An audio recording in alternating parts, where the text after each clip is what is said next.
Good morning, students. I am Renu Kamal, Science Mistress, Government Senior Secondary Smart School, Lamapin District, Jalandhar. Today we will do the MCQs for the preparation of NTSC exams as well as for the school exams, PAS exams and NAS exams.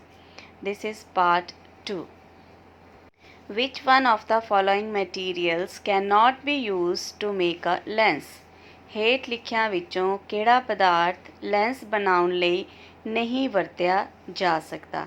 ਬੱਚੇ ਆਪਾਂ ਜਾਣਦੇ ਹਾਂ ਕਿ answer ਜਿਹੜਾ ਹੈ ਉਹ ਕੀ ਹੋਏਗਾ? ਮਿੱਟੀ, ਕਿਉਂਕਿ ਮਿੱਟੀ ਨੂੰ ਲੈਂਸ ਬਣਾਉਣ ਲਈ ਨਹੀਂ ਵਰਤਿਆ ਜਾ ਸਕਦਾ, ਯਾਨੀ answer is clay. The image formed by a concave mirror is observed to be virtual, erect and larger than the object. Where should be the position of object? ਅਵਤਲ ਦਰਪਣ ਦੁਆਰਾ ਬਣਿਆ ਪ੍ਰਤੀਬਿੰਬ ਆਭਾਸੀ, ਸਿੱਧਾ ਅਤੇ ਵਸਤੂ ਨਾਲੋਂ ਵੱਡਾ ਪ੍ਰਤੀਤ ਹੁੰਦਾ ਹੈ. ਵਸਤੂ ਦੀ ਸਥਿਤੀ ਕੀ ਹੋਵੇਗੀ? Answer is between the pole of the mirror and its principal focus. ਦਰਪਣ ਦੇ ਧਰੁਵ ਅਤੇ ਮੁੱਖ ਫੋਕਸ ਵਿਚਕਾਰ. ਜਿਵੇਂ ਕਿ ਤੁਸੀਂ ਇਸ ਡਾਇਗਰਾਮ 'ਚ ਦੇਖ ਰਹੇ ਹੋ ਕਿ ਪੈਨਸਿਲ ਜਿਹੜੀ ਹੈ ਉਸ ਦਾ ਸਿੱਧਾ ਪ੍ਰਤੀਬਿੰਬ ਜਿਹੜਾ ਹੈ ਬਣ ਰਿਹਾ ਹੈ ਔਰ ਉਹ ਵਸਤੂ ਨੂੰ ਕਿੱਥੇ ਰੱਖਿਆ ਗਿਆ ਹੈ? F ਔਰ P ਦੇ ਵਿਚਕਾਰ.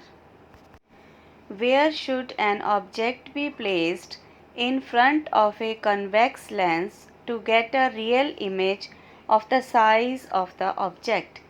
ਕਿਸੇ ਵਸਤੂ ਦਾ ਵਾਸਤਵਿਕ ਅਤੇ ਸਮਾਨ ਆਕਾਰ ਦਾ ਪ੍ਰਤੀਬਿੰਬ ਪ੍ਰਾਪਤ ਕਰਨ ਲਈ ਵਸਤੂ ਉੱਤਲ ਲੈਂਸ ਦੇ ਸਾਹਮਣੇ ਕਿੱਥੇ ਰੱਖਿਆ ਜਾਵੇ?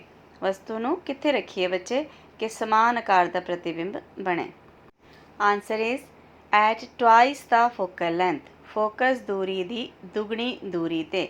ਜਿਵੇਂ ਕਿ ਡਾਇਗਰਾਮ 'ਚ ਡਾਇਗਰਾਮ 'ਚ ਵੀ ਨਜ਼ਰ ਆ ਰਿਹਾ ਹੈ ਕਿ ਵਸਤੂ ਨੂੰ ਜਦੋਂ 2F 'ਤੇ ਰੱਖਿਆ ਜਾਂਦਾ ਹੈ ਅਤੇ ਉਸ ਦਾ ਸਮਾਨ ਆਕਾਰ ਦਾ ਪ੍ਰਤੀਬਿੰਬ ਬਣਦਾ ਹੈ 2F 'ਤੇ.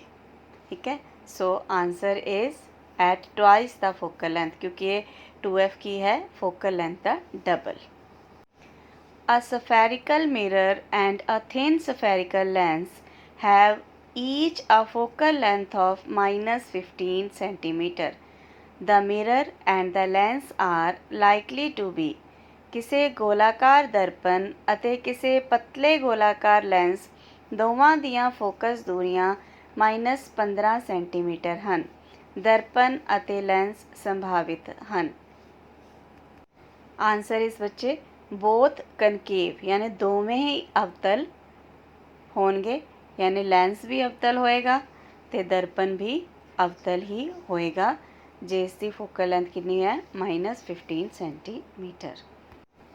No matter how far you stand from a mirror, your image appears erect. The mirror is likely to be.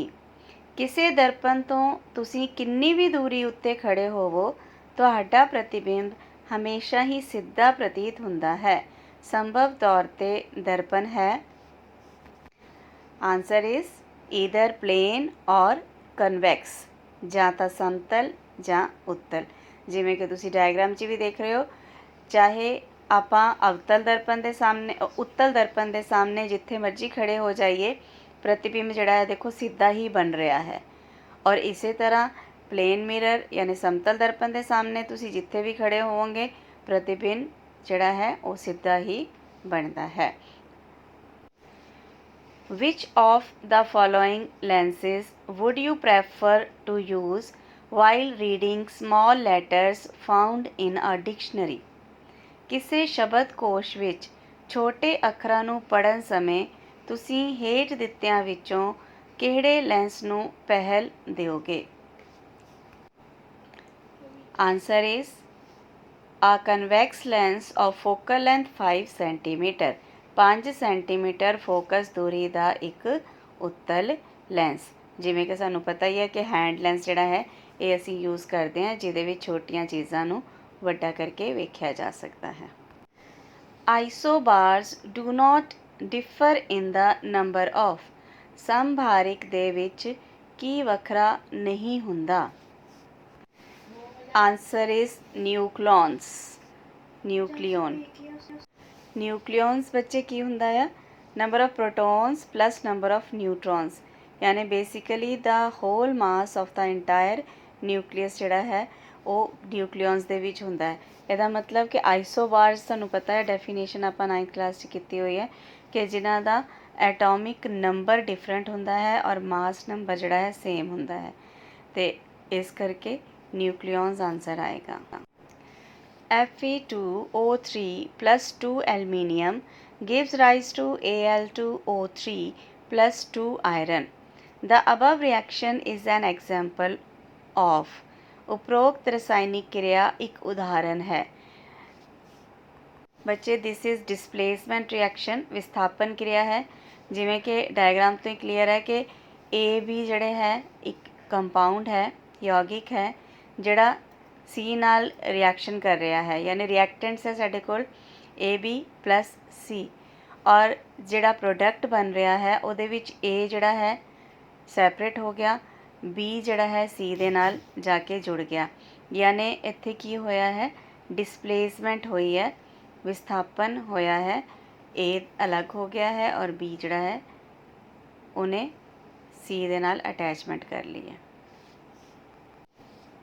What happens when dilute hydrochloric acid is added to iron fillings?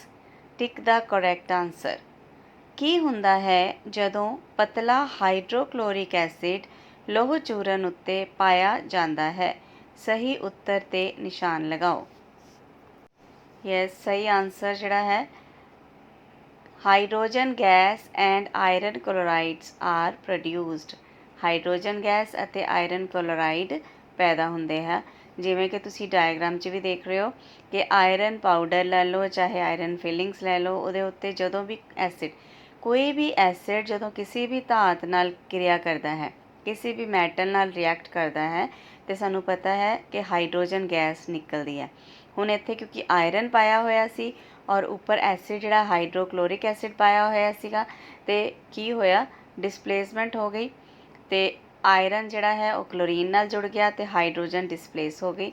Hydrogen gas ਜਿਹੜੀ ਹੈ ਉਹ ਹਲਕੀ ਹੁੰਦੀ ਹੈ, ਉੱਪਰ ਨੂੰ ਉੱਡ ਜਾਂਦੀ ਹੈ, ਬਬਲਸ ਦੇ ਰੂਪ 'ਚ ਉੱਪਰ ਜਾ ਰਹੀ ਹੈ, ਔਰ ਨੀਚੇ ਜਿਹੜਾ ਹੈ ਉਹ ਆਇਰਨ ਕਲੋਰਾਈਡ ਜਿਹੜਾ ਹੈ ਕਲੈਕਟ ਕੀਤਾ ਜਾ ਸਕਦਾ ਹੈ।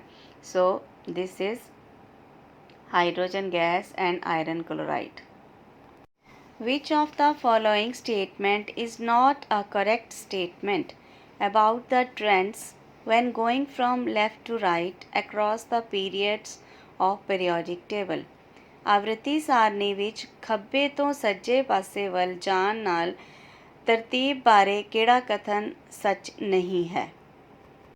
Answer is the atoms lose their elements more easily.